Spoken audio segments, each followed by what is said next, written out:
Hope I don't cry. And sob in the morning. This is just a nightmare. And basically, I hate to say this, but he has reduced us to sometimes going to the food bank. And I pray for him every day just to make this right. That's what I would say. We got lots to talk about, and we I'm got to get excited. on to this. We got 3 people already waiting. I'm excited. These people are TK. They're looking to us for help, TK. We have to do our duty here. They This came is to the our right duty place. day. You know, we got an audience. They did. We got people who are listening to the show right now who care. People who want to make a Care. difference. That's right. People who know, you know, the difference between a good deal and a bad deal. You know, they know when to invest and when to divest. They know when to buy and when to sell. And nobody pulls the wool over the people who listen to this show's eyes. So, Well, unfortunately, we got a whole group of people that don't listen to this show and invested with a real, well, I won't say that because we can't make a prejudgment, but allegedly he's a real allegedly, shyster. he's a shyster. Allegedly, he's a real fucking asshole and he stole and all these and people's just money. and just to Allegedly. start off without them coming on, Yeah. you know, and because obviously it's gonna be hard for me to tell this to them before, but I mean, you know, a lot of real estate investors start off as very honest, good people who are hardworking and that they got great deals and that they are making lots of people money hand over a fist. And then things like the market change or life circumstances or they got like a drug or alcohol problem, like things like that really impact, you know, their decision making. And then they get caught in a storm and they don't know how to get out. And it's one of those things that people get caught in the crosshairs here, and it's horrible.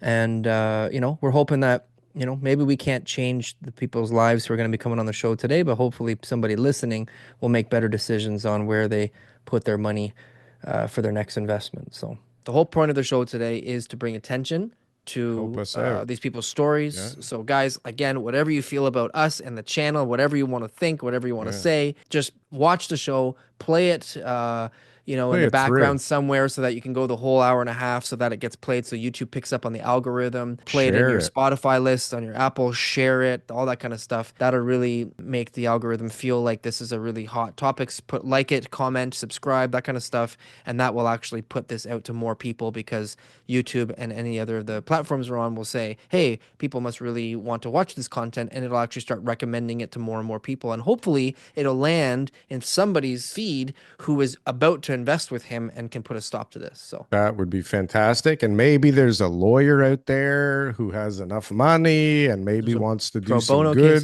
There's got to be somebody that can help somebody in this situation that's watching this video, because there's some pretty great people that watch our videos, TK. That's right. Well, listen, when, you know, sometimes I guess people come across as shystery, and they're shysters.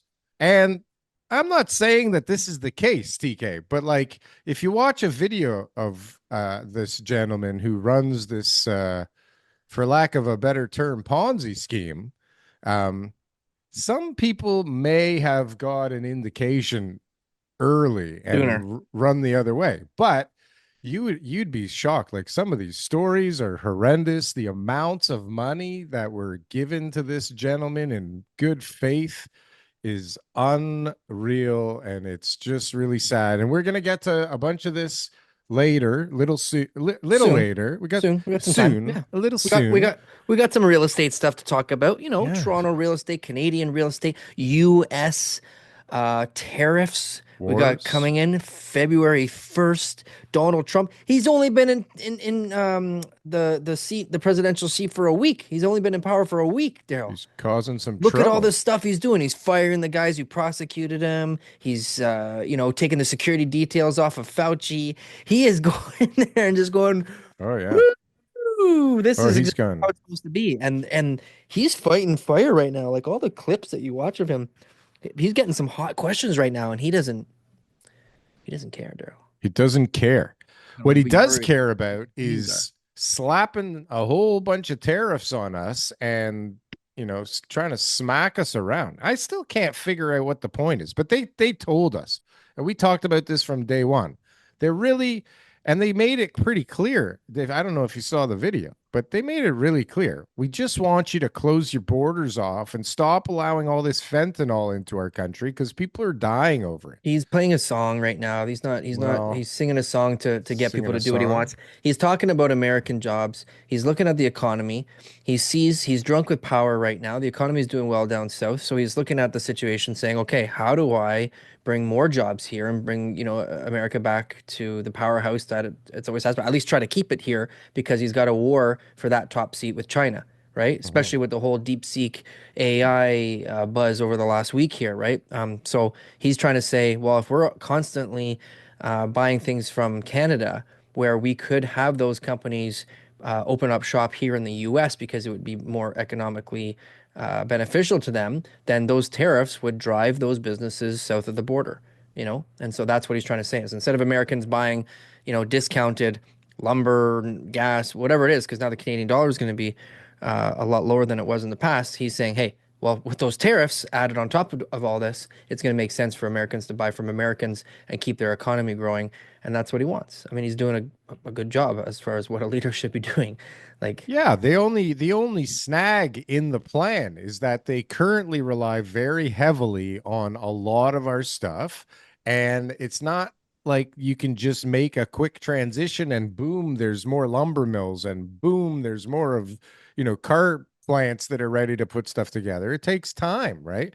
And so what happens first is both sides of the as he puts it, imaginary line, have to make some adjustments because it gets a little crazy. Or really, what happens is like if you really need it still, you pay more for it, right?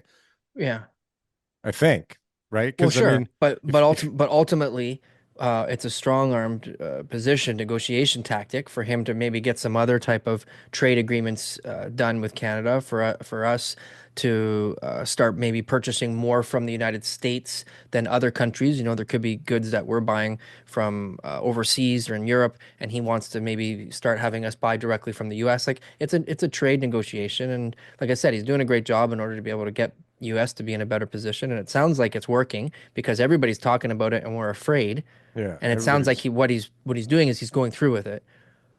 It It sounds it like doesn't sound like he's going to back off. There hasn't been any articles or clips that I saw where he's making concessions. He's basically like, no, like this is what we're doing. So we'll see February 1st. it's gonna have deep, deep, interesting and crazy impacts. And as a precaution for this upcoming tariff bomb, we have the good old buddy at the Bank of Canada, Mr. Tiff Yep. McCallum, dropping his pants again by a quarter point. Dropping the rate a quarter points, but more Yeah. importantly is an end to quantitative tightening, Well, right? part and parcel. Which signals the next thing that's going to happen is back to quantitative easing. And when Which they start they talking about pandemic level policies in order to fight the tariffs, you just shake your head. You're just like, well, are you guys like? Is this? Am I in the twilight zone right now? We're Yeah, going to do the same thing we just did a couple years ago but this for is an what I keep imaginary saying. economic crisis for another Yeah. temporary But one. I've been saying this for a while, and everybody thinks I'm such a moron. And I keep saying, why are they not going to print this time? Like we see in history, every time they start turning on the printing presses, especially more recently. And so why are they going to let it falter this time? I just don't see it happening. So, and then right away, like the tariffs aren't even here. There's no other plan. Like the only idea that's come to anybody's mind is to flood the economy with a bunch of Yeah. free money again. Are you looking for the best merch store on the planet? Well, we got the shit for you. Coming in at low prices where we barely make any money off of whatsoever, you can get the greatest real estate merchandise on this platform. Just look at this very flamboyant man putting on this great stuff. He looks great, he's dancing great, and boy does he look sexy in that merchandise. I tell you, buy this for anybody, you buy this for yourself. You will be not only repping the greatest Canadian real estate podcast in this world, but you will also be looking hella good doing it. I mean, hopefully, what happens last time in the real estate market happens this time from a No, well, greedy let's developer's talk about the perspective. difference, okay? Before this is my opinion. I was sharing it Oh. with someone today. Okay, Mm. last time we actually had 13% unemployment rate. We had retail businesses, travel industries, hotels, all sorts of industries were affected. So there was like this huge economic issue. And so when it actually happened, and all of a sudden they started buying more bonds and became, evident that they were going to be creating more debt, people who weren't in trouble, who weren't in one of those industries, were able to go out buy, and everyone got rich, and everyone was buying and selling, and now you're buying watches, and now you're buying Bitcoin, and now you're buying Ferraris and all this kind of stuff. So now we've got this huge increase to the money supply. So everyone's buying again, using taking advantage of that, and of course created the inflationary environment. Well, I can tell you right now, going into the pandemic 2019, 2020 is not the same as we're in right now. Everybody right now is hurting. They have no money. I don't care how cheap interest rates are, they're screwed. Okay. And so there's a lot more people now that this quantitative easing could actually benefit. And there is a chance, and I'm not supporting this, don't beat me up in the comments here, but there's a chance that we need some quantitative easing in order to be able to weather the storm that we're about to go through, and that it actually could be the right decision for the Bank of Canada to start buying bonds again at a rate that we saw back in the pandemic times, right? So I do believe that we're worse off now than we were in the pandemic, and that it's going to get much worse for Canadians over the next 2 years based on all the mistakes we made over the last little while. Well, it's certainly paving the way for the universal basic income, because if every single time something happens and every single time everybody gets affected, everybody gets a handout, you may as well just keep the handouts coming, because there's going to be crisis after crisis if it works, right? And Yeah. it's certainly, I mean, if that's the first, why didn't we just spend the last 2 weeks doing what they said at the border and then say, okay, like we did what we were supposed to do. Now, what are you going to do? Right?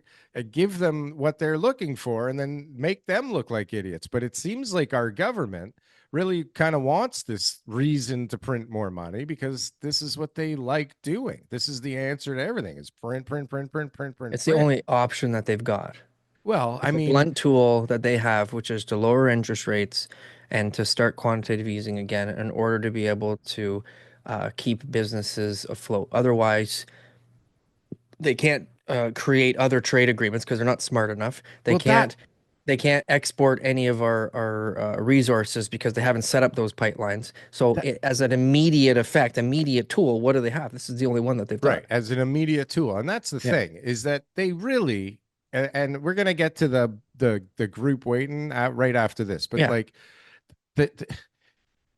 I don't know. It's so crazy. It's just so crazy. And anyways, so real estate, Toronto, real estate, generally speaking, who knows?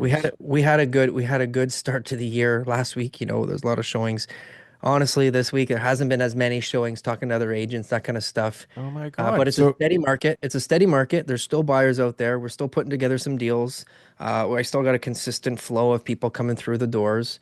Vaz put up a post today saying that he got like 10 offers on something last night. Yep. Hold on. This is his post. He said, sold a semi last night with an offer night, 48 showings, 10 offers, open house with over 150 people. Yeah. It sold in line with market values, no overpay. Good sign for liquidity. Yeah. Well, thanks, Vaz. We are seeing on another scale a lot more people come into the market in trouble. This week we had like a ton of people, new clients under power sale, overbought. I think the one example was like he bought for 1.6 and now it's worth 850. Like that was one of the deals that we have this week. Yeah, okay. Like not a deal, a new listing. Condo? No, a Lagoon City property. Where the hell is Lagoon City? Like in Florida? Forget it. No. But the bottom line is this. You got people out there right now who are just like completely screwed. Another guy today was telling me 1.2 and it's under $1 million. Like this week we had a ton of those people. So there's a bunch of people who want to come to market really soon who have got a whole heap of crap that they need to clean up. And that Right. if they are even thinking about selling with those numbers, they have a really strong motivation to sell. Mm-hmm.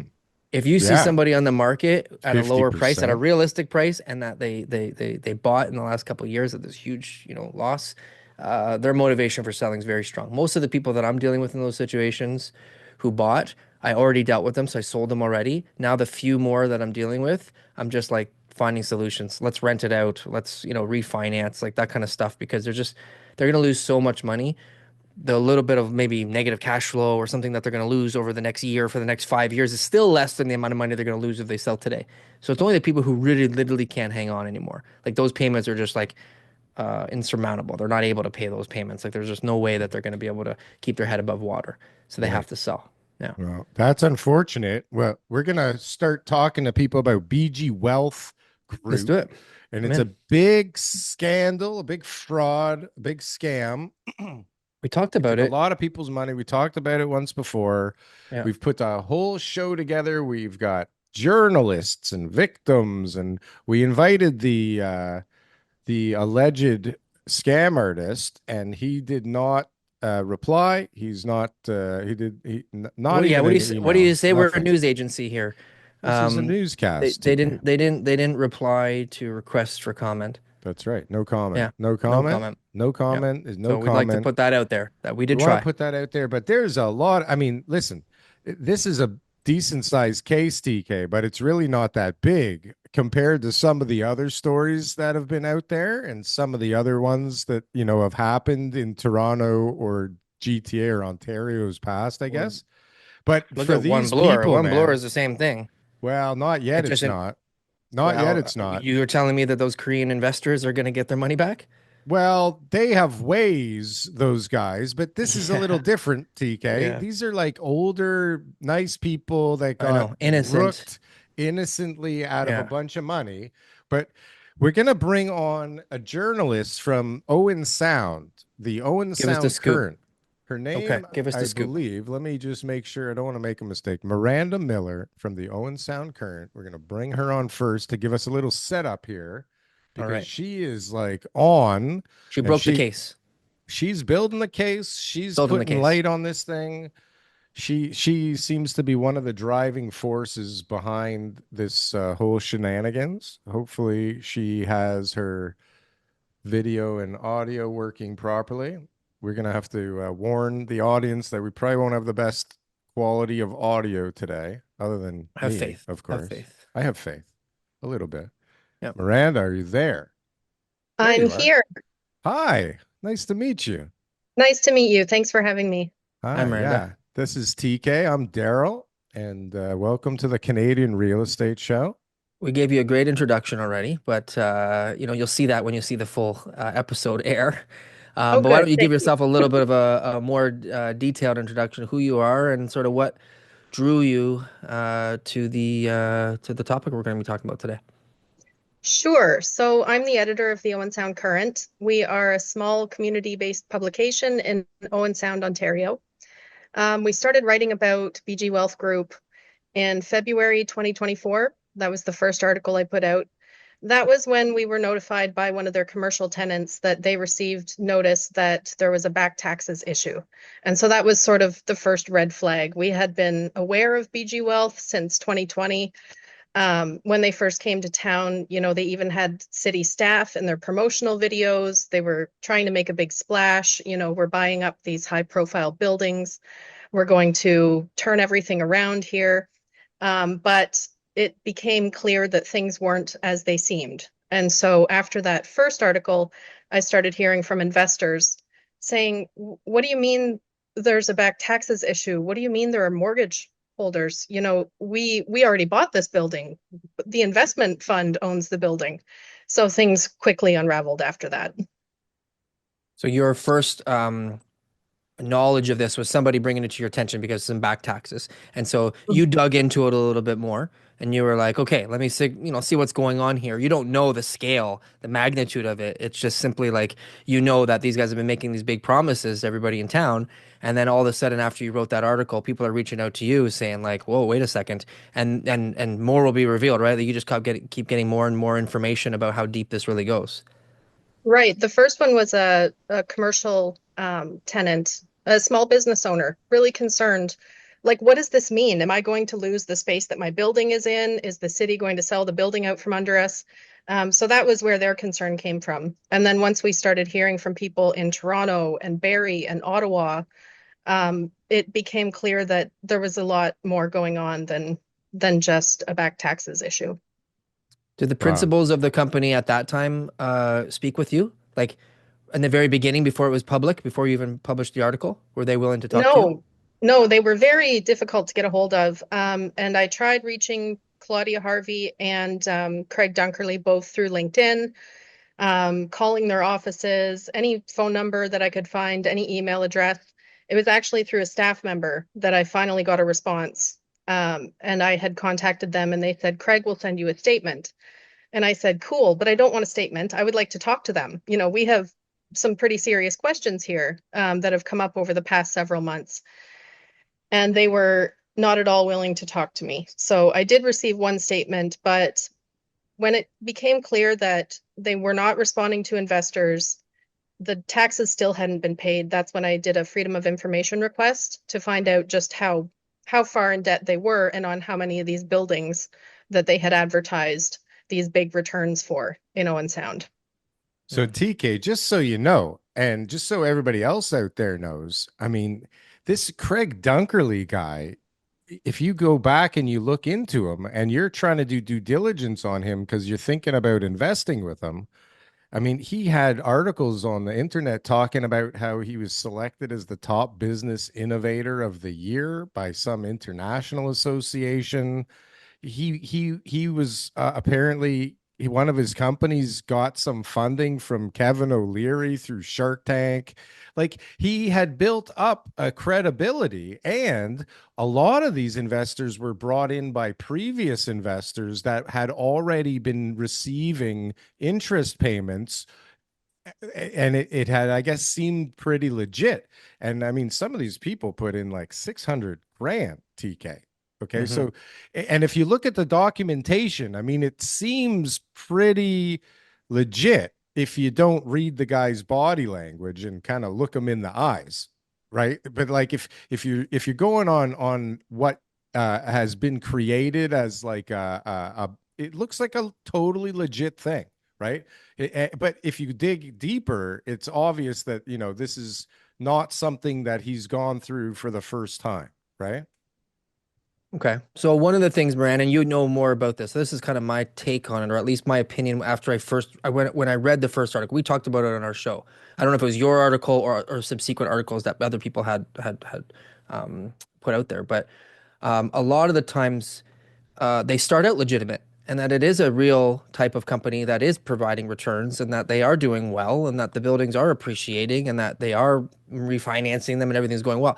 The market turns, a few tenant mishaps, a few construction overruns, a few personal issues. Next thing you know, you get behind and you're just trying to raise more money to keep up with the interest payments. And then you end up taking on way more. And you build a house of cards and now you just don't have the equity to pay everyone back. And like, do you feel like that's what this is? Or do you feel like maybe right from the beginning, this was meant to be what most people would call a Ponzi scheme?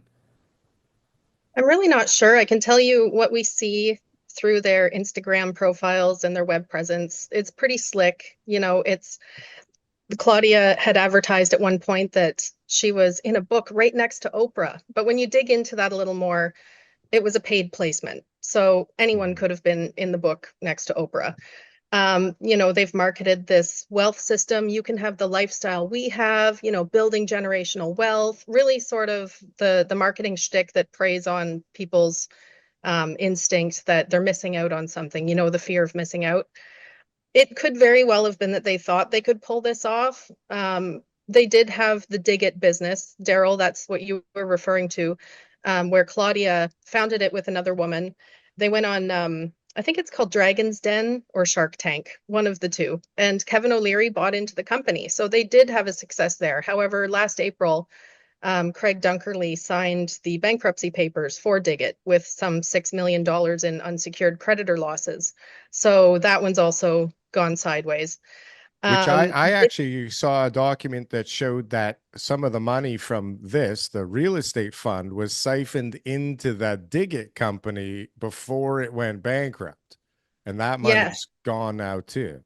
And this is something else that we've heard. Investors found out that Craig and Claudia were starting, like they tried to start a hamburger chain in Wyerton. They got into a conflict in Wyerton with a business owner. I believe it was New Orleans Pizza. So they bought the building and then they tried to force the pizza chain out so they could start their own pizza chain. There's a lot of numbered companies, money going from one to the other, doing things that the people who invested never understood they were a part of. They thought it was pretty cut and dried. The way it was marketed in the pitch decks and on the website was, here's these 5 properties in Owen Sound. It's a depressed area. It'll be the next boom town. Here are some local, Owen Sound, some local people who will tell you how great we are. They built a bit of credibility like that.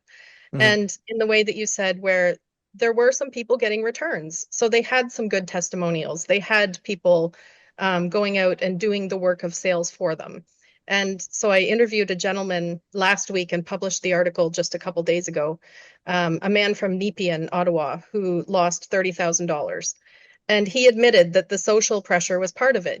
He saw his friend making these 10 to 14% returns. And he's like, why am I only making 4? It's the same sort of setup. It's just a 1-year term loan.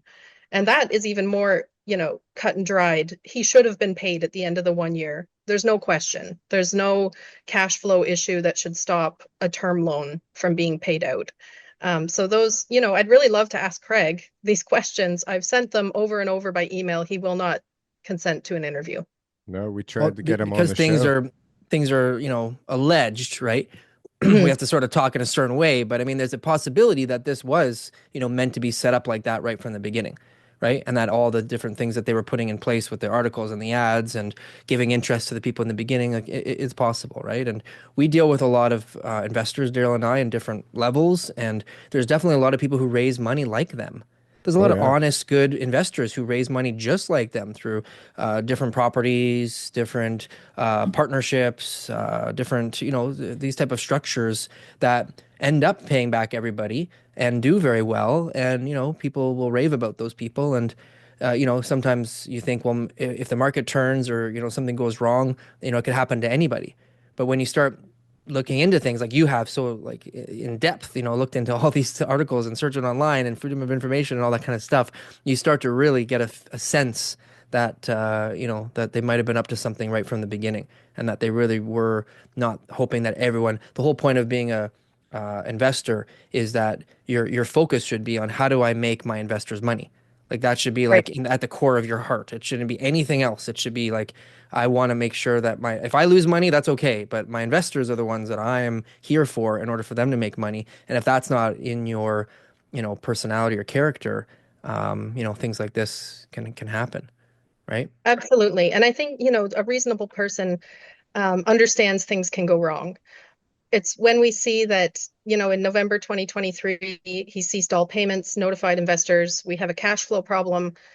That's fine. But then why are you still selling the same product in May 2024 and telling people they're going to get cash distributions? We saw the website change several times over the past 2 months, and they're selling this product again right now today on the website. Oh, today. yeah. Yeah, there was like a new blog post a few days ago or a week ago. Okay. Right? Wow. It's And crazy. this is where I look at the trouble the victims are having, being sent to different police jurisdictions, and police say it's a civil issue, and then, they try to go to court and they can't find the guy. When does it become a criminal issue of fraud? I think when you have this many people saying, I haven't got my money back, people can't find the guy, he's not responding to media, and he's still selling. That should be a big clue What to about law securities? enforcement and regulatory agencies. The Yes. Securities Commission. So Ontario Securities. what have they have you contacted them? Yes, they will Sounds not confirm or deny if there is an investigation. They said that's standard practice. They are inviting anyone with concerns to contact them, and I would urge people to do that because they're dealing with investments, it is a regulated industry. And Mhm. so they do have the authority to press charges. They're called pseudo criminal charges. It could be up to a 5-year jail term. But they can also seize assets and determine how those are distributed back to victims. So that Mhm. is one avenue that victims should be pursuing. Yeah, that would be like we are always cautious of that anytime anybody's trying to raise money or anything like that. Like, you know, you have to follow the securities laws. And Generally. it seems like that would be a no-brainer. Like when you just told me that there's still advertising on there. Because I mean, you're supposed to be dealing with accredited investors. So, Yeah. you know, what type of verification? Do you feel like the people who were brought into this were accredited investors by definition? Or do you feel like he was basically, I'll take money from anybody? I feel like some of the people I've spoken with had no idea what they were getting into. And we're talking about people who invested their children's college fund or their Mhm. retirement savings or their spouse passed, and this is the only money they had left to live off of. Yeah. And they thought, well, this person can do a little better for me than the bank can. And so that's, you know, a really tragic situation that some of these people find themselves in. Yeah, it was the Yeah. classic, take your money out of your house and put it in here, and you're going to make a wonderful spread, and everybody's going to be happy. Okay, Yeah. listen, Miranda, we have a whole room of victims waiting to tell their stories. So I want to ask you one last question, and thank you so much for doing this with us and setting up the stage for all the people that have gone through this. And I think they are all very appreciative, and we want to thank you for shedding light and doing all the work that you've done. We're going to We hope it post helps, you know? your Yeah, we hope. articles down Yeah. below in the description, and anybody watching, if you guys can, help us spread this would be very much appreciated. We don't have that many people watching. We want to warn you, Miranda, okay? But Only a like my few mom, I billion. know for sure watches it Yeah. every week, and I know a few other people, but But let we me let hope it me works. let me ask you while we have you on, if they were here or they were watching and you could ask them anything and you could get an answer, what is the big question that you would like answered by these two wonderful people? I mean, I'd like to see the documentation. So in the email, the one statement Craig did send, he took exception with some of the things that victims are saying. So show us the money, show us the proof. Show us Where's the money, here's the Lebowski? documentation, show us the statements. I think the time for pat answers is over, and it's time to see some real numbers behind the whole BG Wealth Group investment fund. And thank you both so much for having me on. I appreciate you helping to spread the word about this story. We're No we're, problem. we're Yeah, we're doing our happy to. best. Thank Yeah. you so much for being here, and we'll be in touch, and we will talk to you soon. Thank you so much. Thank you both. Okay. TK, it's going to get crazier. Get out your tissues because I got a feeling we're going to hear some sad stories now. Yeah. Well, Hopefully, we got a background now, so people understand what we're dealing with here. It's not like, you know, you got somebody who, you know, swung a few hammers and you know, hit the wrong nail a couple times, and next thing you know, he's underwater on a couple properties. He's not only, you know, running advertisements in order to be able to gain people's trust, but going into projects, overfunding them, and then after, you know, everything has basically you know, collapsed from underneath him, still trying to raise money, cutting off interest payments for some investors but promising interest payments for the new ones, and right till today is still still running out there the same hustling. And it's crazy. It's scheme. like, So like, you know, eventually, you know, call a duck, you know what I mean? If it walks like a duck and it quacks like a duck, it's got to be a scam here, you know? So it's like, it's it's alleged, but you know what? I'm pretty sure nobody's going to sue us because, you know, people don't really watch this show, but it sounds like a pretty clear, open and shut case on what's been going on here.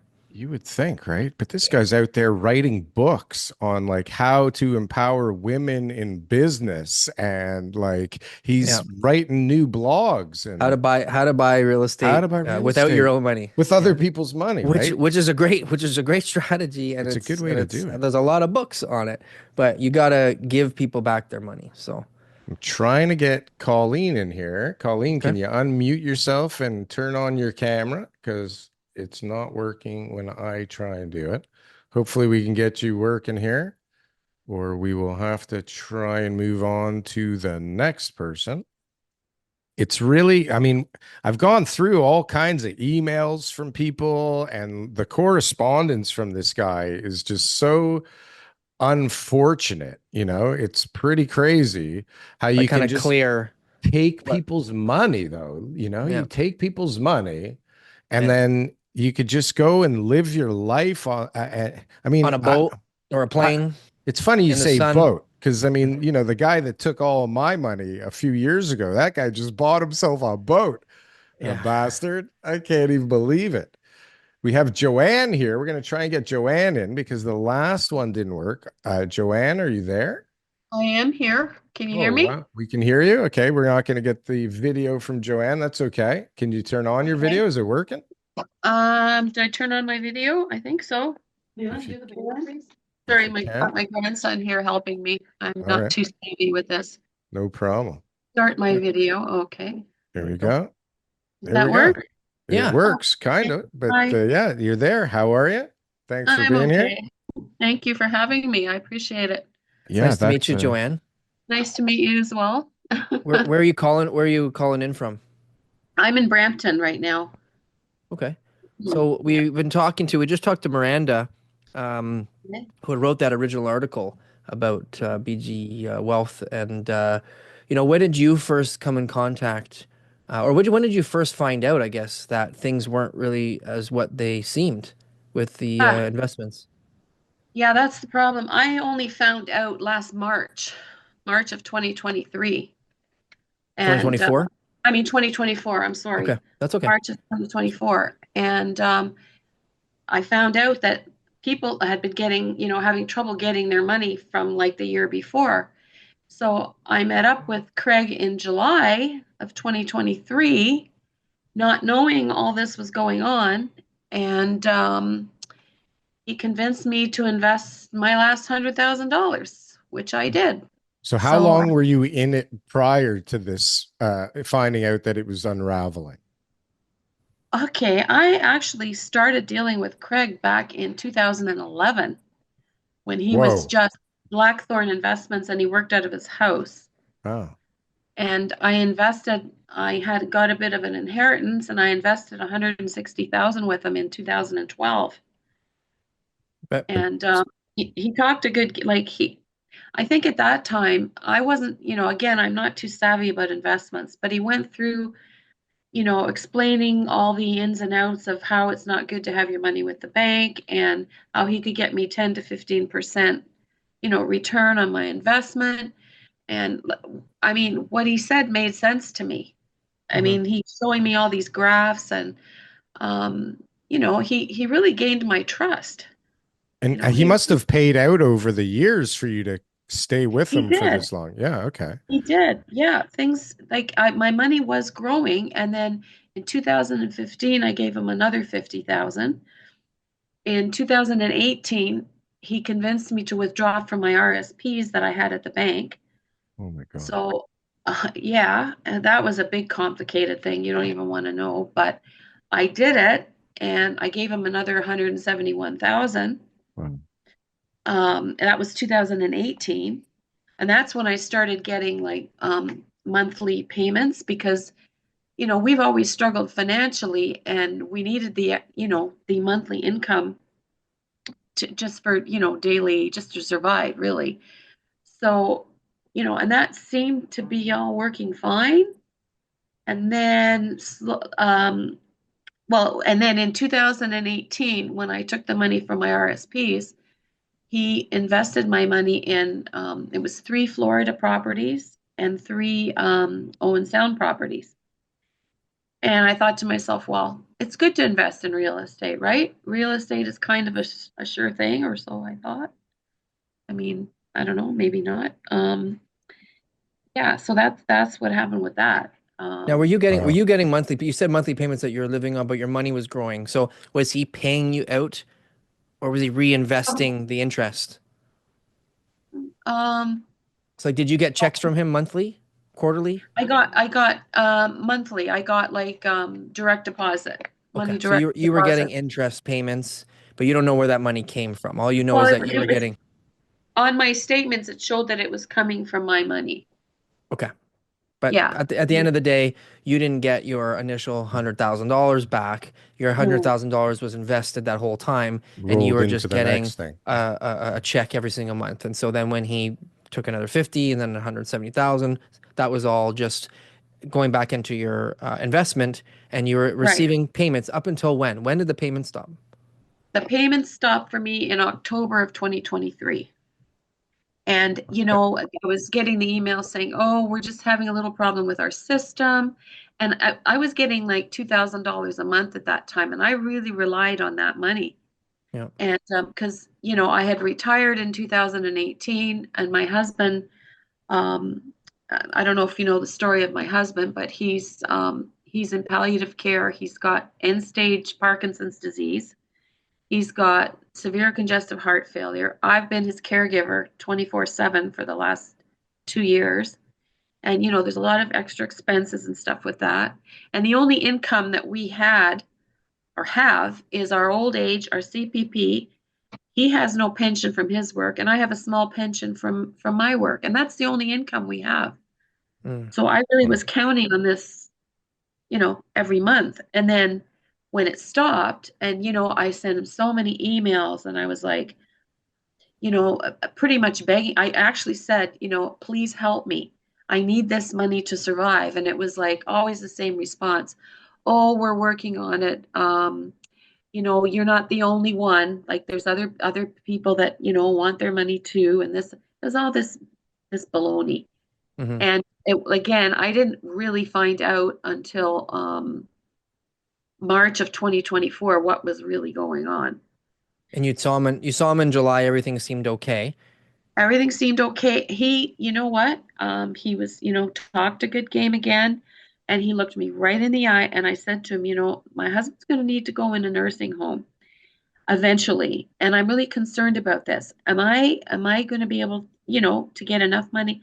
And he looked me right in the eye, and he said, "You're in great financial shape." He said, "You have nothing to worry about." That was July of 2023. Hmm. So there you go. Like, Was there ever anybody else who, one, did you ever share this with friends and family? Did you have anybody else? Was there someone at the bank asking you why you're taking out your RSP? Like, was there ever any sort of a lawyer involved for paperwork? Anything like that at no, all?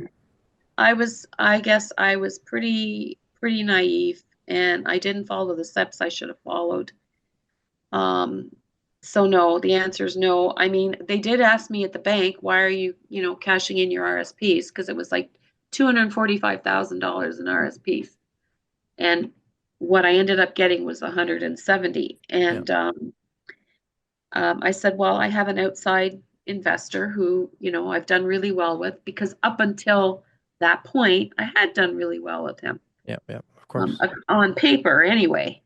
I Right. mean, and then things were like he was like making trades, and then he informed me, oh, he sold the Florida properties, and because he decided it wasn't good to be invested in the U.S. And but I never really knew exactly where my okay, where my money went. I was Yeah. yeah.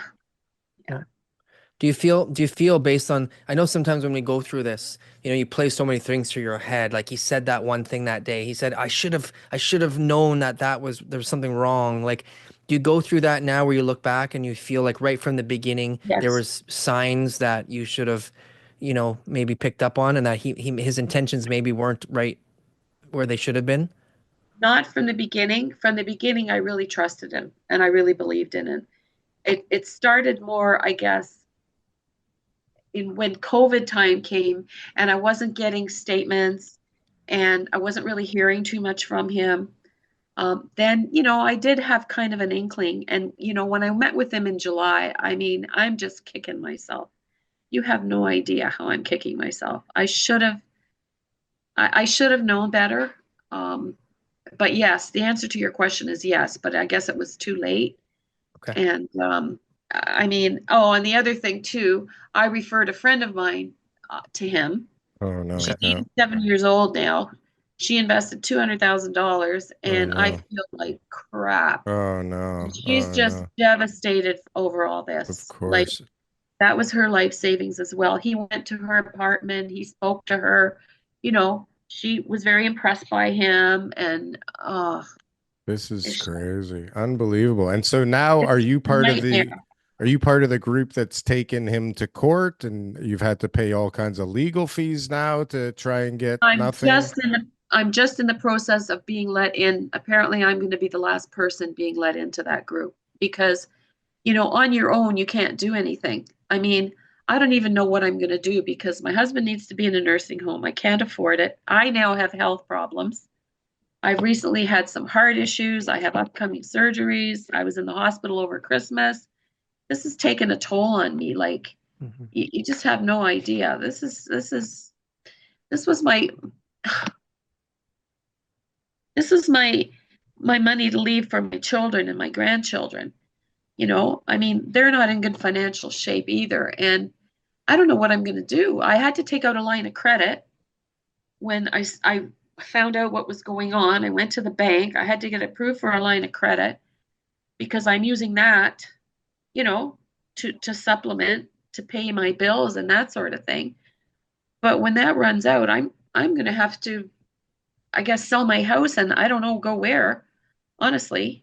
I Yeah. mean, it's a nightmare. Like, I wake up every day and it's just like I'm having a bad dream. I can't believe, oh, my kids get angry with me, but how stupid I could have been. And they're like, Mom, you're not alone in this. And that's the other thing. There's so many other people out there now I know Mhm. who are Yeah. going through the same thing that I am. And it's just heartbreaking. It's heartbreaking. And you know what? Listen, it'd be one thing if you gave the guy your money and a few months later the guy disappeared.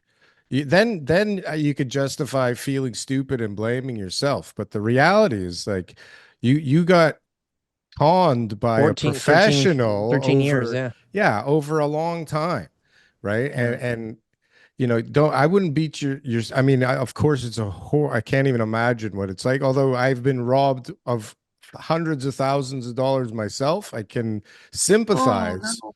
but I definitely would not put it in the same category as this at all. It's absolutely horrendous.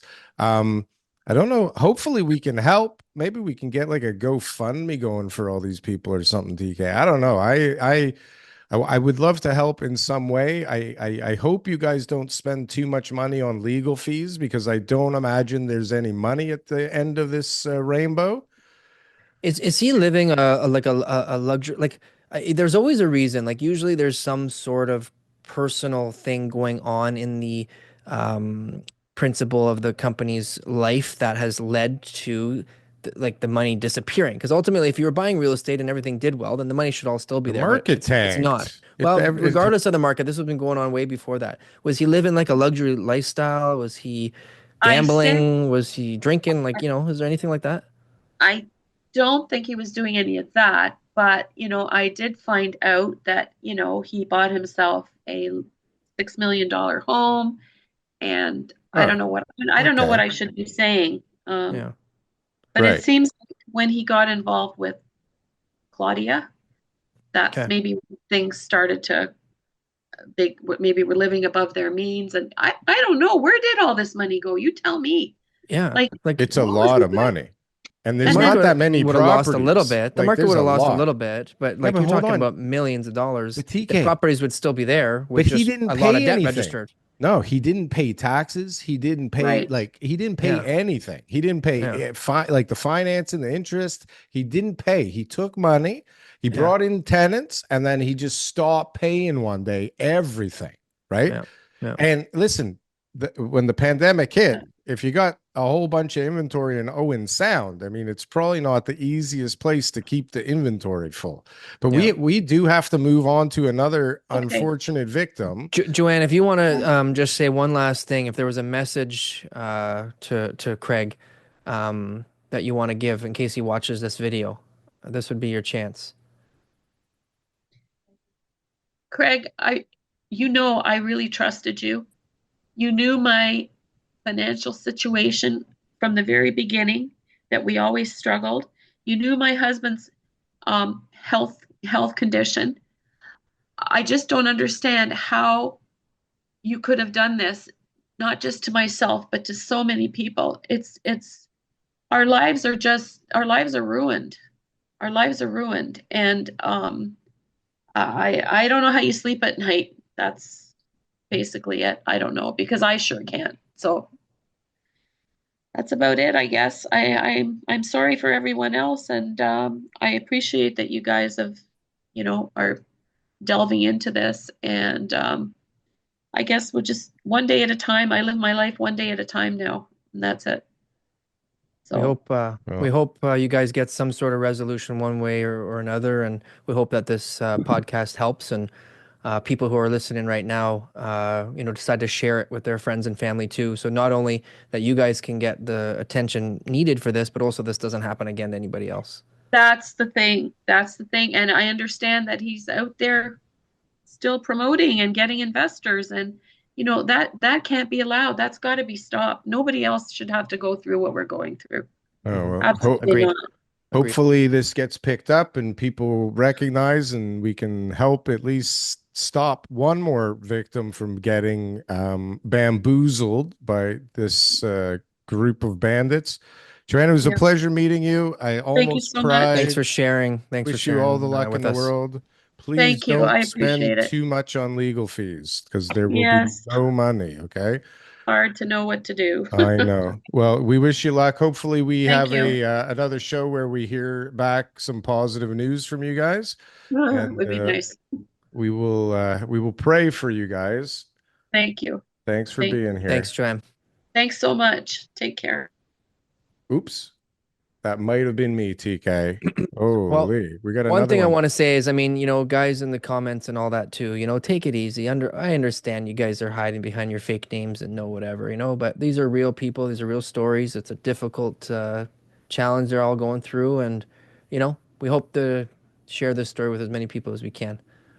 I got a feeling that even the trolls are going to be sympathetic with this one. I hope so. Yeah. Hi, Katie. Hi, Katie. Hi.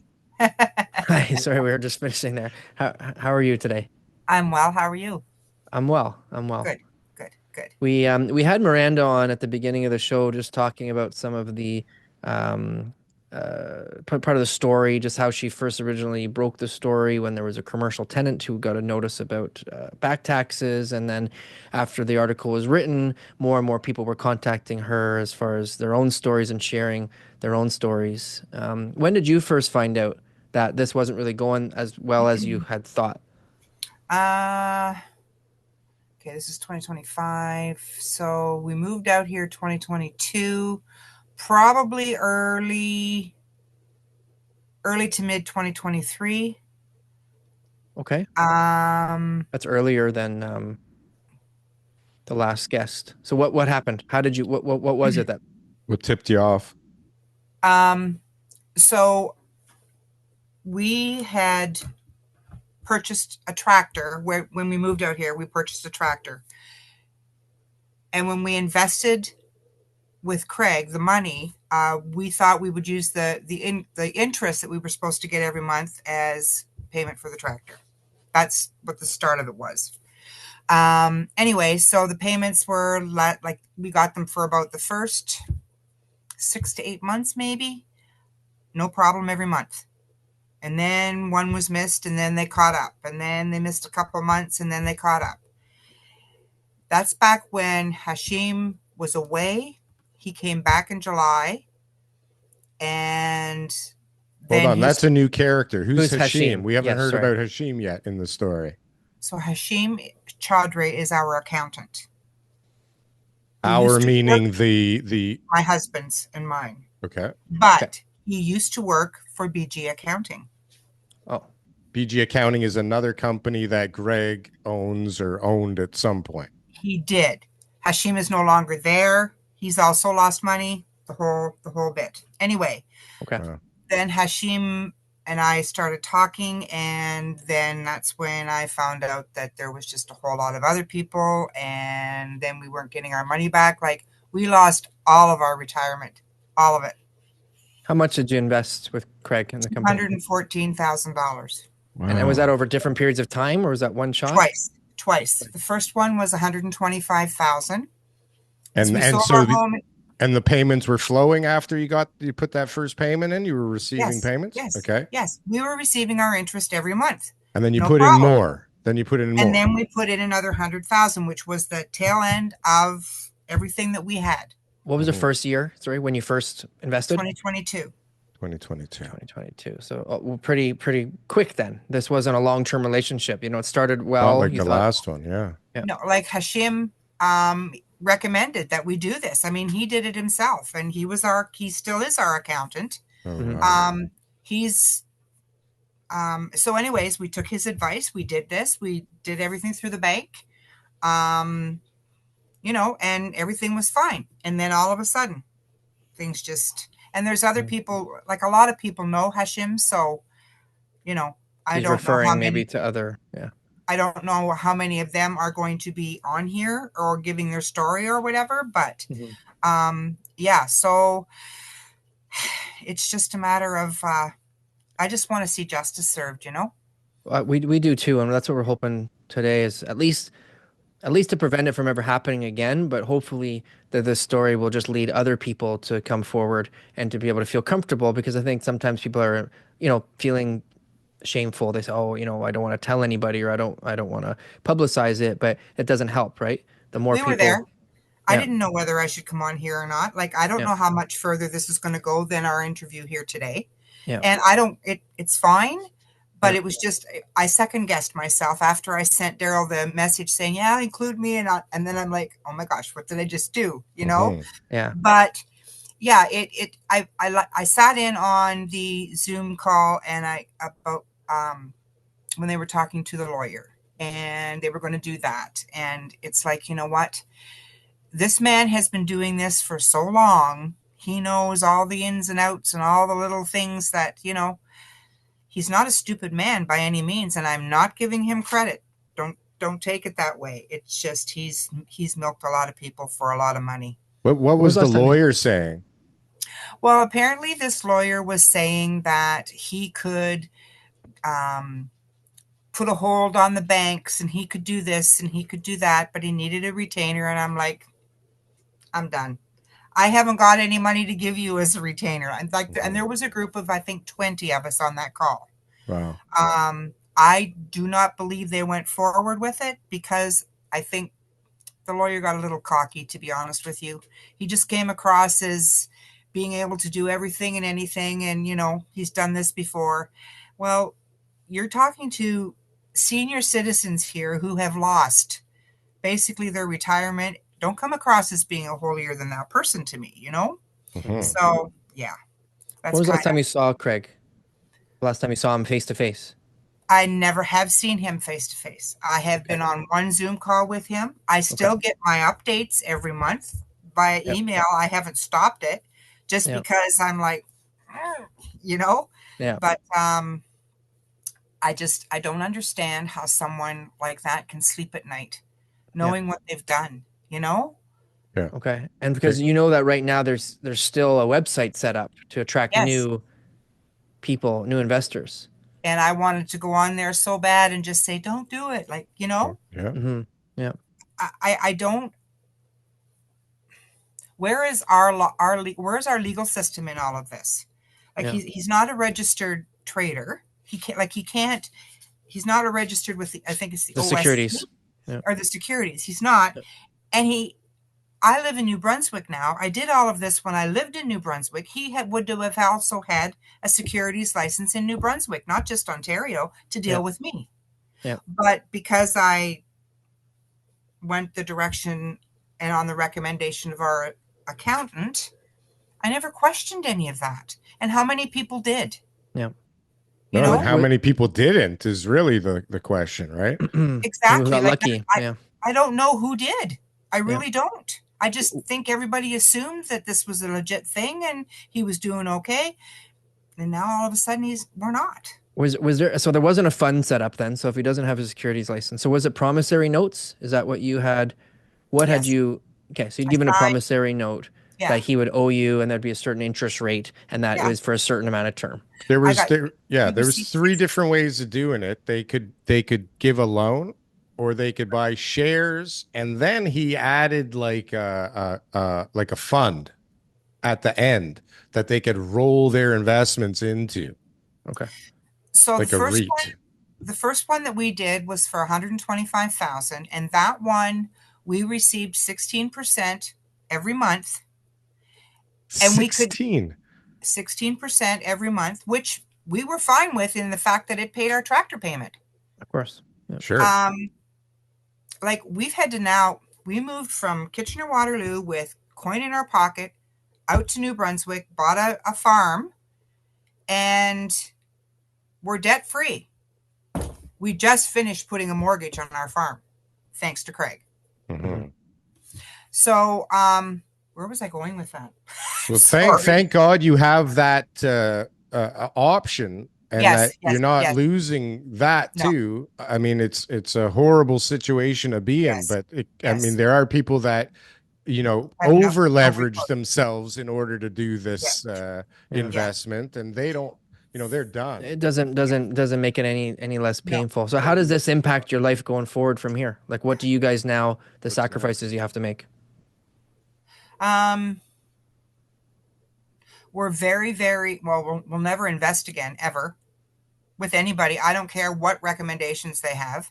Not that we'll have anything extra to invest in. We're comfortable, but we have no cushion now. Mm-hmm. Mm-hmm. Like we had set up where we knew how much we needed every month. And for the most part, our pensions covered that. Yeah. But anything over and above what we needed to do, we were counting on the interest from that money coming in. So the first 125,000, we were able to withdraw the whole thing if we wanted to, 30 days written notice. The other 100,000 that we invested had to be locked in for a year. Mm-hmm. I have emails to Craig saying what I wanted when I wanted it, and he's like, yeah, nothing. Mm-hmm. When did he stop communicating with you altogether? It's been at least a year, maybe 18 months. So when the story, did you find out about it through that Owen Sound article? Like someone shared it with you? Dave Bannister? Is it Bannister? I think there's a BG Wealth group on Facebook. Yeah, David Barrington. Barrington, yes. And he headed up that meeting with the lawyer as well. Like he was involved in all of that too. He's the mastermind behind this podcast as well. His son is one of the victims, for lack of a better term here. Yeah. So, I mean, I just want the word out, and I just want this guy stopped. Like, we're like, you said, Darryl, we're able to kind of carry on and go forward.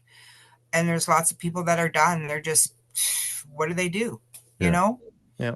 Thankfully, we, like you say, we were able to, but it was a tough one because we were at our age. My husband's 10 years older than I am. And at our age, it's like, woohoo, here, we're living our dream now. And, so we still got our health, and, we consider ourselves very blessed, just that this happened.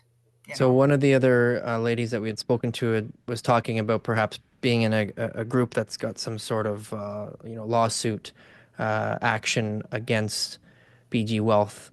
Like, is that something that you guys feel is going to be beneficial? Is that something you thought about or want to participate in? Or do you feel like right now? I haven't got any extra money to do that with. I don't, to be honest. I really, really don't. We raise our own food here.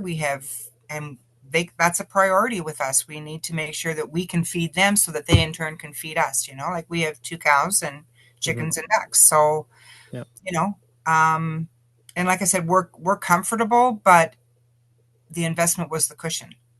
You Yeah. know, so we're Now, based not. on what you know, Katie, sorry to interrupt. That's Do you okay. feel like right from the beginning this was set up so that you felt really comfortable getting those interest payments in order to lure you to invest more? Like, do you feel Yes. like right from the beginning this is Yes. exactly what you fell into?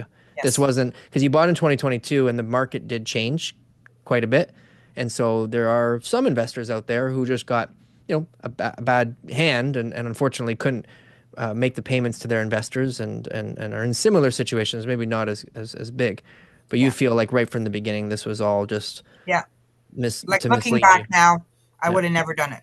I would have Yeah. never, ever, ever done it. Looking No, back, no. Yeah. no, and you And I came would in have at a done, horrible time too. Like he was pardon kind me? of at the well, you came in at when he was kind of at the end of his rope and things were unraveling too. Yeah. Yeah. Yeah. And I think, I don't know. I just, like I said, I don't understand how someone can think that it's okay to do that to somebody else. You know, Hmm. um, it's bad enough that they've done it to 30-year-olds and 40-year-olds and 50-year-olds, but they can still kind of make up some of it. But Mhm. when you don't work and you're counting on and I mean, we don't know what's going to happen with our pensions or whatever. You know what I'm saying? Like it just, Yeah. but we Yeah. get up every morning, we're thankful and carry on Yeah. and It's do sickening. what we have to do, It's you know? horrible. We have a couple more of That's your fine. fellow victims in the waiting room that we do need to get to. I That's fine. apologize. It's That's okay. unfortunate that you're going through this. We really hope that we can help make a difference. We wish you all the luck in the world. Thank you. Um, Thank you. And and it was great to meet you, yeah, great to and meet you you. Good seem to like a meet you great too. person, and we Thank hope it you. works out for you and things get better. And Is this yeah. going further now? Are you carrying on with interviews and going to show them on the news or what are you doing? Well, Well, we we're gonna have a have couple more people. We've talked to a couple yep. people Okay. already, and we'll Good. be posting it. It'll get to a few 100,000 people, and maybe somebody else will pick it up. Yeah. Perfect. It will take That'll Perfect. be Sunday. Okay. Sunday. It'll On start on and YouTube. where? We're On gonna send YouTube? out an email. Yeah, Yeah, we'll send you we'll all the yeah. information. We thank you Perfect. so much for your Thank time. you We very wish you much for luck. inviting me. Thank you Thanks, so Katie. much. Okay. All right. Okay. Bye Bye now. bye. Take Bye. care. Holy moly, So TK. yeah, so it's definitely one of those type of situations where we need people to do is we need people to it'd be great if somebody, goes and signs up on one of his sites to invest and can somehow, We get him need to to reach do. out that way. Yeah, let's Do a do little bit of a like a. stealth mission You want to where do say, that? hey, it seems like you really know what you're doing. Like if he's still trying to sell deals, he should be trying to communicate with somebody, find a salesperson or himself directly. So guys, if you're able to look into this and try to track him down, you could do your own investigative journalism here. So, right? We have so many patient people waiting to tell their stories. There's one more after this one, Cindy TK. Okay. It's I hope we can actually get this thing out to more people than Yeah, guys. usual. I know that you don't like us very much, but share it with your friends on Facebook, on Instagram, email list at work, whatever it is. Tell people about it so that we can try to help these folks. That's right. Cindy, can you hear us? Can you see us? Oh, I there you are. hear Hi. me. Sorry to keep you waiting for so long. Thanks for being so patient. Your fellow victim members are have some compelling stories, and it's hard to keep everybody in a short time span here. I Yeah, almost but cried from one person. thanks for I've so many devastating stories, even people that I know personally. yeah. I had found out that they had two invested and RSPs and savings, all their savings, and people that are like close to retirement or in retirement, same as Yeah. myself. But did you want me to share just kind of like Yeah, so where are you calling from right now? Where do you live? I'm up in Springwater. My Okay. husband used to live in Brampton, Okay. and then we downsized our house. He was retiring, and we moved up to Springwater, which is just outside of Barrie. Beautiful. Yeah, I'm familiar. We're in Toronto. How did you first get introduced to Craig and BG Wealth? Well, I have my own little side gig, a network marketing company, but so I was at a networking group, and that's where Craig was, and that's where I met him. And he was promoting his tax company, accounting, and called Blackthorn Group at that time. So yeah, I just switched my accounting to him, my taxes, and so that's how we met. And then Was it, gradually we were introduced to the investment side. And was Hashim the accountant at Blackthorn? Hashim was not the main, like he was working for Craig at that time. Okay. Hashim now, of course, is has he's In the like same position accounting, right? Yeah. yeah. So yeah. And so And when was this? This was many years ago. oh yeah, it was. I was trying to think if it was about 2014 that first met Craig, but we didn't start to invest until 2017.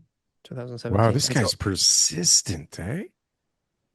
well, from the beginning, meeting him, right? I mean, it sounds like you got somebody who's good at talking and charming and to tell you all these great things. So, I mean, 3 years later, you decided to invest. Do you feel like in 2017, what he was doing was working? Like, do you feel like his investments were good investments? He was making money, and this was maybe in the beginning a little bit legitimate, but it just he lost control of it over the years. Like, how do you think this?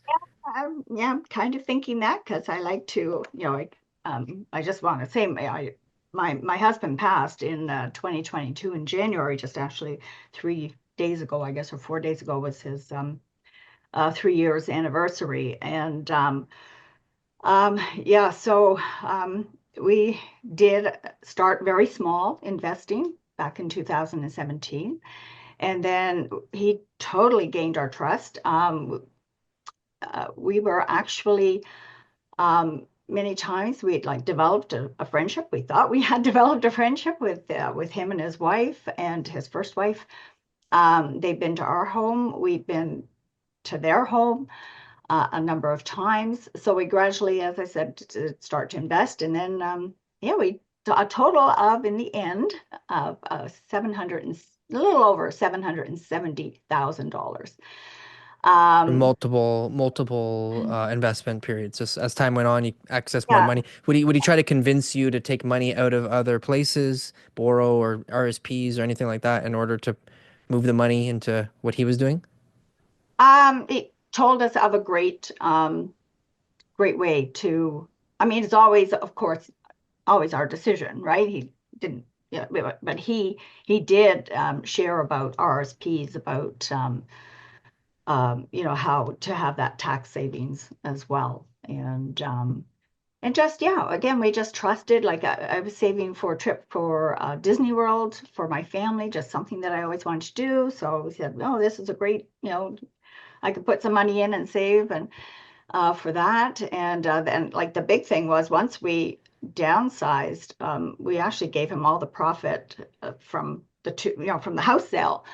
But we also, this is a big kicker, and this is what's really devastating me, is that we took out a $300,000 loan, line of credit against our house. Mm-hmm. And I have a zero risk tolerance. I was never comfortable with that, really. But then when my husband passed, and then at the end of 2022, during that Christmas week, I talked to Craig and I said, I got to get this line of credit paid off. I'm not comfortable with it. And he said, fine, at the end of 23, I'm going to be selling properties and I will give you the money then. And of course, that never happened. So 2017, things were going well right off the bat. Yeah. He's making the payments. You're saying, wow, this is working. The rates, the story all checks out. When was the first time, now that you look back, where you were like, something doesn't seem right? I wanted to believe in trust totally, like even in 23. I guess it was once um, some of the monthly like dividends or whatever were like a little late getting to us, but they did get to us. And but then, yeah, in October 2023, basically they stopped. I did talk to Craig. I pleaded my, my case. He gave me another little 2,000, but like I'm responsible to pay $2,000 a month interest on this line of credit, and he was paying for it up till then, right? Like that was kind of, the understanding is that we would borrow money to make money, and then the interest would be covered. But so then I was just left with that. I even tried she was on a Zoom with myself and my bank manager, who they called in the loan because I don't qualify for that large a loan.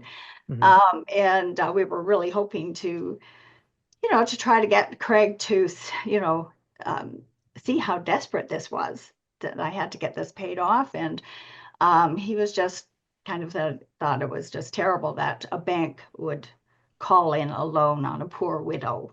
So, but like, how was I going to pay the $2,000, right?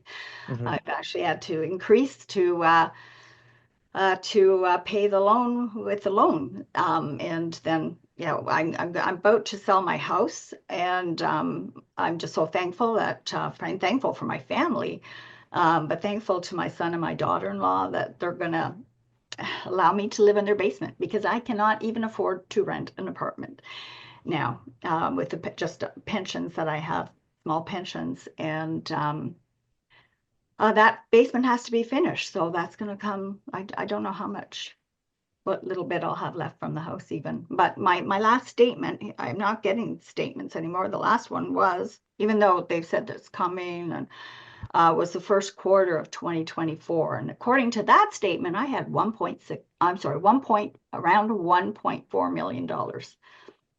What? Yeah. So the money grew. You were getting interest, but you weren't getting. I mean, the amount of money you had invested, you would have been getting No, I pretty didn't. substantial. Yeah, so- we weren't pulling. I was, Yeah. we were, my husband, we just worked so hard. My husband was such a hard worker. He, he really just wanted to provide a better life for me. And he trusted when he passed that I was going to be well taken care of financially. Oh These man. So investments with Craig. let me just get one thing straight. From the beginning, when you first invested, were you getting interest payments, like actual money, or was it going back into the fund, or was it like promised for a year from now? Yeah, no, we didn't have a promissory note or anything. We had an investment in the properties first, and that had got changed eventually to a growth fund just in 2023. I had changed that. Not really understanding everything, but we had some money in like a 16% mortgage fund, like we were getting 16%, and we had some monies in property. So we were drawing money from the 16% account, the investment account, and but we weren't drawing everything. We were rolling money back in. Okay. And then we started getting, well, actually, once my husband had passed, we did start to get some dividends on the properties. But then I changed everything from the 16% mortgage fund into all the properties, because of course it was like, oh, it's a better tax break when you cash money in, with capital gains and everything. So I did that, thought it was a good idea. And Was that Craig who called you to tell you that? well, we met at least once a year. We met. He would come to our house. He came up here one time as well. In 2023, the summer of 2023. And we would have the conversation. When was the last time you around talked the to him? kitchen table, right? So Yeah. When was the last time you talked to him? Let me see. I think the last time I talked to him was I did communicate with Saskia quite a bit, with his assistant. He doesn't. Well, they're just not getting back to us now. Anyway, she'll get back and say, Craig's really busy. Yeah, we just wanted to let you know we got your we're just being transparent. But I would say the last time that was probably actually when I had a Zoom with my bank manager and Craig. Prior to that, I had called, and he had called me back, and I just said, Craig, I want you to meet me at the bank with the money for that loan. And he said, well, I could, but it'll bounce. And so I think that was, probably one of the last times I actually like talked with him. Yeah. And I mean, he told me how much he loved me and how much he had always loved my husband. And yeah. Yeah, we That's want to try good. to share this story. I mean, I don't know what sort of repercussions are going to happen for him. Hopefully, whatever's supposed to come to him, comes to him, because that's obviously what the right thing to do is, whether that's be on the civil side or the criminal side. But more importantly is to stop people from falling into this trap again, because we've been told that he's still actively marketing investments. Yeah, I've heard that. Yeah. Yeah. Yeah. And Yeah. so in these type of situations, when you've got whatever is going on, did he live a luxury lifestyle? Did he have some sort of problem that maybe personally was driving? Is it the new wife? Like, what's this? Why did this Hey, whole thing yeah, just happen at the end like this? as I said, I had more friendship with with him and his ex-wife, right? Yeah. However, I have to say, Craig and Claudia, and I guess I knew Claudia. I knew she'd been at some of his investment uh, shows and stuff there where he's I guess recruiting. Um, they both came to my husband's funeral, and yeah, so yeah, I think yes, they did live a lavish lifestyle. I mean, he was doing well too. I have to say, when I know him with his first wife, they had a lovely home, and he always enjoyed cars. I know that, but yeah, as far as and traveled a lot too. They even traveled to a convention with us. It's Hmm. What a but piece of work this guy is, hey? Like Yeah. what a Yeah, con man. it sounds like a very typical type of real estate Ponzi scheme. And whether he meant to do it from the beginning or not, it sounds like once things got out of control, his only way to give people dividends was to bring in more money from other people. And that the money wasn't going into projects. Some of it was, but most of it was going into his lifestyle. And that unfortunately he lost control eventually and wasn't able to make payments and keep up the facade and all Yeah, that the kind of stuff. tops turned off. yeah, Yeah. I, Yeah. When that the is market changed in 22. Yeah. Yeah, Right. and The- that is one thing when when the monies weren't available for me to pay my loan off. He had said he was getting more, I guess, people to buy my, I guess it's stocks, my Hmm. shares rather. And, Shares, yeah. now I know someone who did give give him like did buy into that, right? So I did question him like why am I like, why are you not giving me back my money? I know you did get some new people, in which I did not want to give him any names of the people I know, but I knew them. Um, and he just said, well, I have to keep the lights on. Keep the And lights on. I remember that conversation. That was still the same conversation where he told me how much he loved me and loved Mike, my Yeah. husband. But he has Yeah. to keep the lights on all over the world. Yeah. Unbelievable. Well, you seem like a very lovely person, and under the circumstances, you seem to be in good spirits. Thank God for your kids who are going to help you out. Yeah. But you are the probably like exact target that a guy like him would be looking for. A nice, caring, faithful person is, a perfect prey for these predators. So hopefully these stories can dissuade other people or teach people to maybe do a little bit more due diligence and research before they give their hard-earned money to people.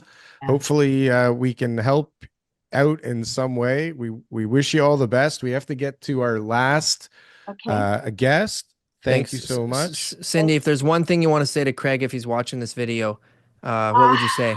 I would say, Craig, I wake up every morning in anxiety. I live with anxiety all the time. Hope I don't cry. And sob in the morning.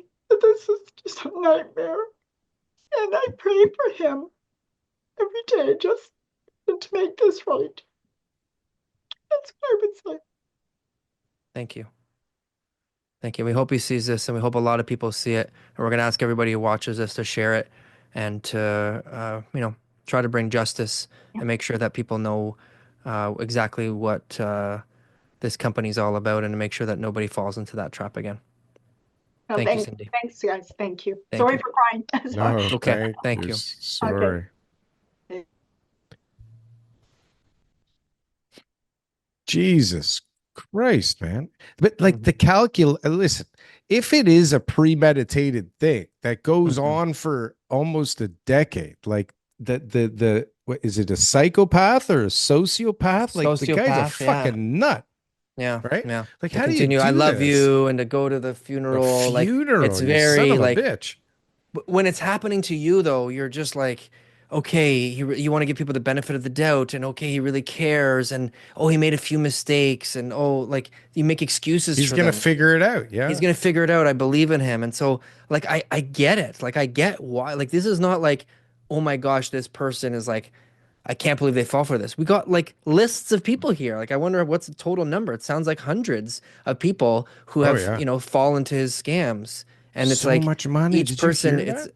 I know, over 700,000. Each person's got the same sort of story. They gained his trust, whether through an accountant or a trusted friend, or Right? Oh, and the 87-year-old lady, $200,000, because the first lady had referred her. So all these type of things, like it could have happened to anybody, you know. it is absolutely unfair. You're talking to people who had a normal job, worked their whole life. They did everything right. They put their Yeah. kids through school. They bought The their safe- house. They paid it The safe down. route. Yeah. Right?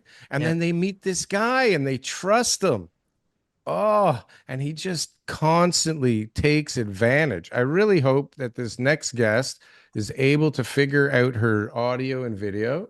Leonie, are you there? I see your audio might be working. How's that video coming? There you go. You did it. Well done. did Thank it. you. Hi. We Hi. had the pleasure of speaking for a little bit yesterday. How are you today? I'm good, thank you. I was a little nervous, just waiting. Yeah, sorry we kept you waiting Sorry, for that so took a long long. time today. Yeah, No, that's okay. That's You're a okay. I know trooper. we have to get through all this. I know. We have to get through all this. There's important work being done here. We're on a mission from God, TK and I. We welcome you to the show to share your story. You seem to have disappeared at the moment. Oh, I know okay. I know it takes courage to come on here, so we do appreciate that. And when did you first come in contact, I guess, or hear about Craig and BG Wealth?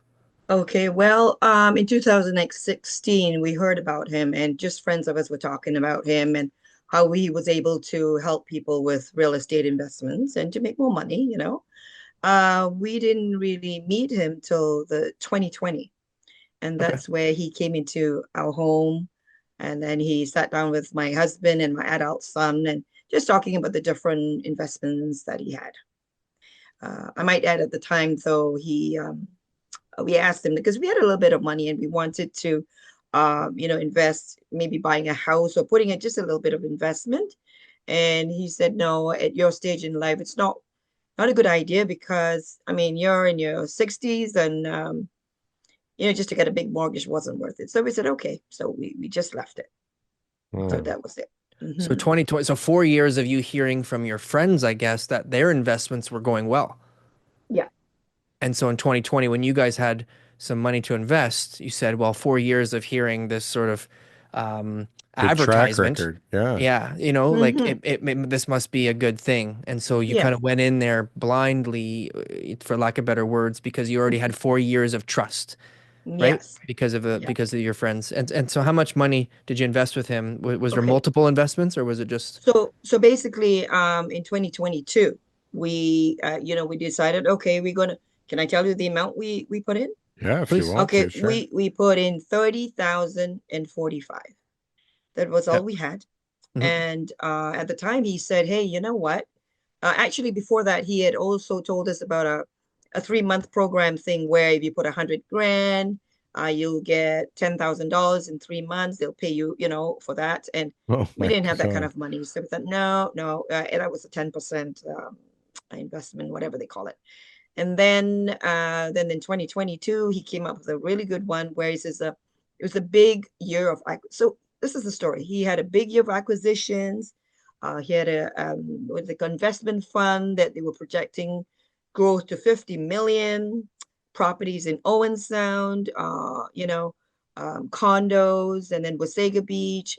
They had 2 more cottages they're acquiring, which would generate, each one would generate $30,000 a month. So all the good things in the Bruce Peninsula, condo townhouses, all that. So it sounded really impressive. Very, very impressive. Yeah, so when we heard that, we said, okay, we've heard it quite a bit, and let's just bite the bullet. Yeah. And so Bite was the there bullet. ever, you said you had met with him, right, in Yes. 2020? 2020. Was there ever a time when you were meeting with him that you're looking back now as you've, been through this, where you're like, wow, I should have known that something was wrong based on how he was talking, what he was saying, That's that a kind of You stuff? good know, original question, TK. you know what though? I did go to the bank one time and was just talking to the teller, and I said, "Hey, you should really get into this. This is what I was trying to tell. I was trying to tell my Oh friends." my God. And Yeah. I told, and he goes, 16% per annum. No, because this thing was 16%. So if you put in, that amount, it was 16% per annum, and you get like 300 and something dollars per month. And we thought, let's just roll it, because if for a year, if you didn't, you get 16.9%, 99%, almost 17. So I was telling this teller, and he said, oh, sorry. I was It's okay. telling this teller, and he said, no, no, no, I don't think so. I said, listen, this guy's good. He's trusted. My friends are all doing this, and yada, yada, yada. And he said, too good to be true. Were people being offered some kind of a bonus or an Yeah. incentive to bring people Yes. into the group? Yes. At first, it was $1,000, a 1%, right? So if I brought a friend and he came to invest, then it would be $1,000. But then he got really good, and it went to 3%. So we said, wow, things are really picking up, man. So we thought, okay, let's just do it. And we did, unfortunately for us. When did you find out that, basically, did the payment stop, or like when exactly were you like, okay, there's something Okay. majorly wrong here? Well, we knew that something was wrong when into 2024, we had to move because we were renting, and our landlord, the poor guy, he couldn't renew his mortgage. And, he said, okay, you guys got to leave because I got to sell. So we had to leave the place, but in order to do that, we wanted to get our first and last month's rent and moving expenses. So we said, okay, listen, we want to draw out $5,000, just 5 grand. And after much going back and forth, emails, calls with the office and everybody else, we didn't hear from him at all. And then I thought, okay, what the heck's going on? Can I say what the heck? You What can say happened worse anyway? than that. Yeah. Yeah, so it took him a while, and he promised us. He called us and he said, okay, you have my personal attention. This will be done. The process will be expedited, and be fine. You'll get your $5,000. It was 3 months late. We waited for like 8 weeks, and still we did not get anything in the end. And we had to really scrounge around to just get that, just to make sure we had the first and last month's rent, and everything was just so difficult. And we haven't heard from him. And we just get these statements. Oh no, I didn't get any quarterly. We usually get quarterly statements, and I did not get that statement at all. I might add that when we did the promissory note, this is that when we sent in the money, my husband and we signed it, and then we faxed it. Not faxed, just scanned it. We never got back his signature. Don't ask me why, because I'm really usually sharp, but I don't know why. Maybe everybody was in the midst of COVID. Not that I can blame COVID, but that's the way it was. And his Well, signature's not. with a promissory note, just so you know, there has to be some sort of equity that the owing party could be sued for, right? And based on everything that we're hearing, there's no equity in the properties that he owns, and that even if it was a secured loan No for collateral nowhere. some of the second mortgages and stuff like that, they may be in trouble. Even if it was a promissory note, there might be nothing left after any properties are liquidated. So, don't beat yourself up over that. I mean, it's How just would one we of those have known, situations. right? Yeah, how Well, would we have yeah, known? and that's what I was just saying right before you joined. Like, this is just such a typical type of scenario. It sounds like it. I've formed an opinion based on just talking to people and reading, but it sounds like, this individual really had some bad intentions from the beginning, and that he wanted to fund his lifestyle with other people's money. And I'm sure he was trying to make money, and everyone wants to make money in real estate. It seems like a sure thing. It seems like a good idea. I'm sure he tried his best. But Yeah, like when you take on too much and you're not, organized enough to be able to do the renovations, to put tenants in, to be able to raise the rents, to be able to increase the value of the properties, it's a business. Like there is a model that does work. It's just his model got over leveraged, and unfortunately, it didn't work out for him. Have you been in contact with other people like yourself? Are you in yeah, contact with the others? yeah, oh yeah, we have good friends, and yes, and there's a dear friend of mine who'll probably call, who she'll be on pretty soon, Cindy, and we talk a lot, and there's a lot of hardship. Yeah, Yeah, she was just on right before you, I think, Cindy, yeah, right? Yeah. yeah. How does this affect your life? Like, what is it that now you guys are gonna have to sacrifice because of this? You're gonna make me cry, Oh no, not again. TK, stop making but them I, cry. I have to get this out. Yeah. We were the run-of-the-mill family. We were an average family. We just afforded the things we could. We enjoyed whatever we could. And this is a nightmare beyond belief because my husband is sick. He can't work. We are in our senior years. Sorry, I promised I wasn't going to cry, but It's okay. and my health has suffered. His health has suffered, and you know, it's come to the point where we are in a very difficult place. There's more rent than there's more was there more month than money, whatever you say. Yeah. Um, and I have a part-time gig, and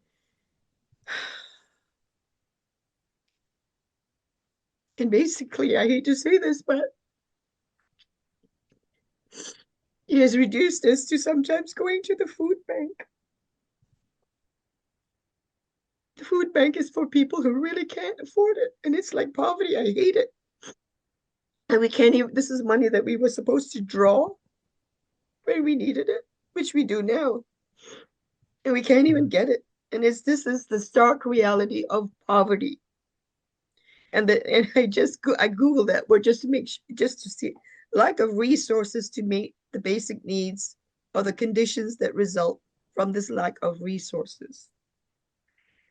And I know there's no shame in me sharing this because I was debating whether I should even say this, but I think the more people who hear the story, who hear our stories, maybe it'll help them be more vigilant. I don't know.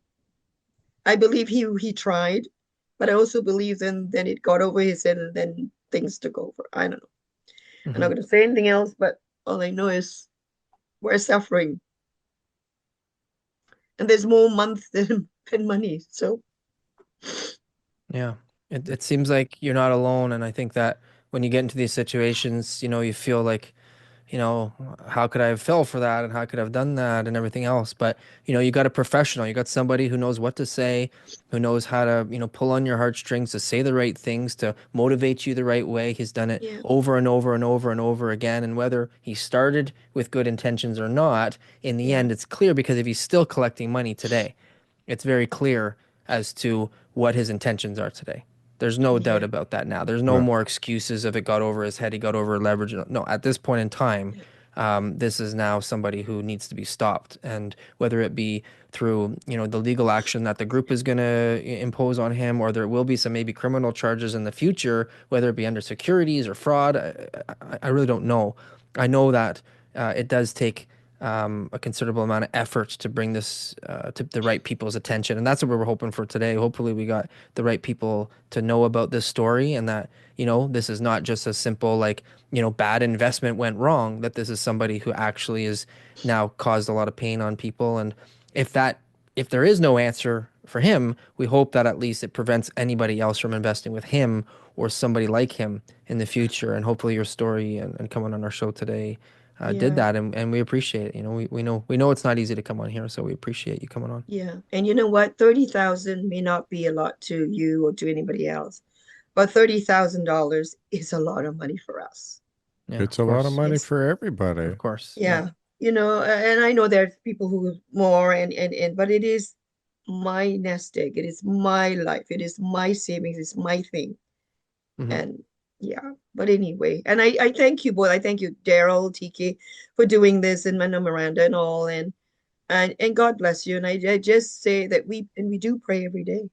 We pray every day for him for God to touch his heart. You said it's God's work, yeah, for God to touch this man's heart or whatever, and for all of you that we're doing the right thing for us who are coming on, and we'll see. Sharing the story, we appreciate it. We're going to be posting it on Sunday. We'll send out an email so that you've got it, so then that way if you want to share it with anybody as well, and that we're hoping that people listening right now also do the same thing and share it with everybody they know, so we can share exactly what this guy is about, and hopefully warn people who are currently in his crosshairs. So Yeah, thank you. God thank bless you, you both. Leonie.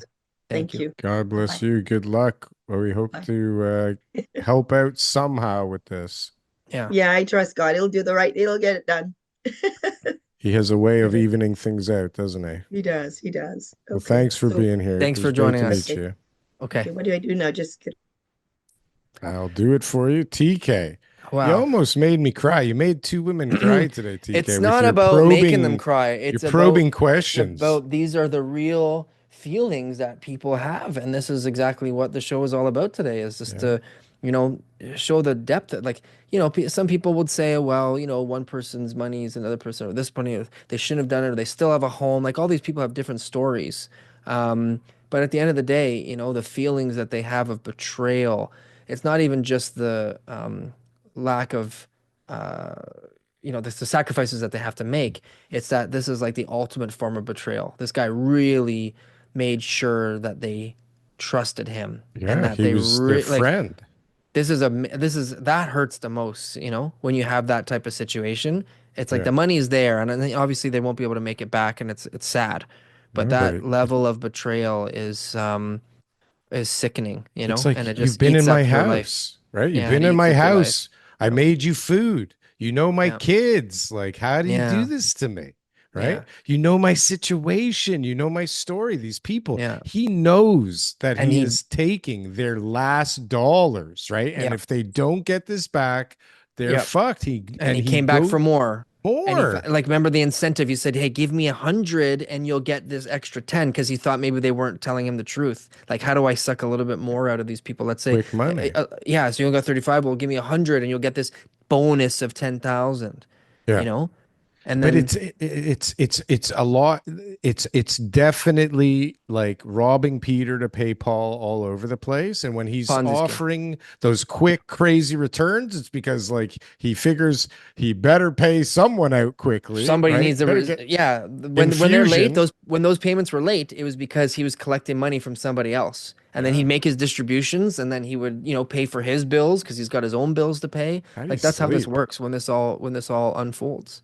I'll tell you. I mean, I watched YouTube videos of the guy as part of my Yeah. research, and I was looking at him going, and obviously I know the story, so there's a little predisposition Bias, on my yeah.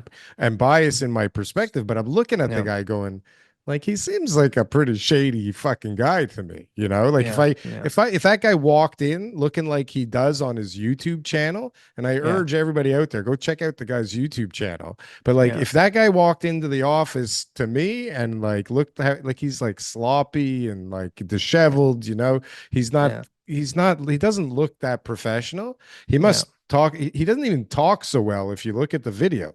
The thing is people are so greedy. Okay, this is the reality. They want money and they want to believe, and this guy set it up in a way where you had no choice but to believe, because he built a track record. He was smart Exactly. enough to Yeah. build that track record, which I'm Yes. pretty sure is You Ponzi got the schemes account, 101. Like right? Yeah, that's in the that's a first couple rule, right? chapters of the Yeah, book. You get right. the accountant on it. I remember Oh when my my God. accountant put me onto something. I remember I was sending you some investments, and then Okay, all of yeah, a sudden they stopped.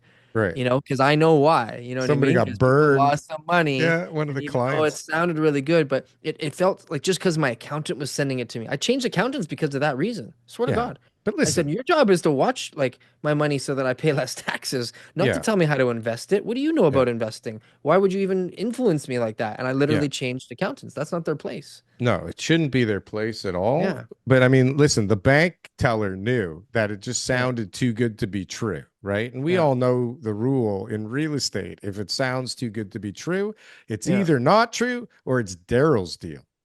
Oh, stop. Ah, no, I'm just kidding. But Okay. listen, like the long and short of it is this. The whole point of the show today is to bring attention Help to us out. these people's Yeah. stories. So guys, again, whatever you feel about us and the channel, whatever you want to think, whatever you want to Yeah. say, just watch the show, play it in Play the it through. background somewhere so that you can go the whole hour and a half so that it gets played so YouTube picks up on the algorithm. Play it in Share your it. Spotify list, on your Apple, share it, all that kind of stuff. That'll really make the algorithm feel like this is a really hot topic. Put like it, comment, subscribe, that kind of stuff, and that will actually put this out to more people, because YouTube and any other of the platforms we're on will say, "Hey, people must really want to watch this content," and it'll actually start recommending it to more and more people, and hopefully it'll land in somebody's feed who is about to invest with him and can put a stop to this. So That would be fantastic. And maybe there's a lawyer out there who has enough money and maybe there's a wants to do pro some bono good cases. in Yep. the world.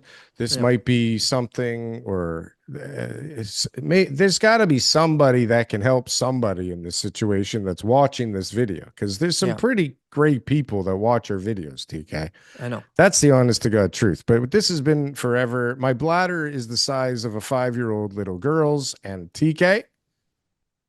It's Great been show a today, pleasure, Darryl. sir. What a great show, TK.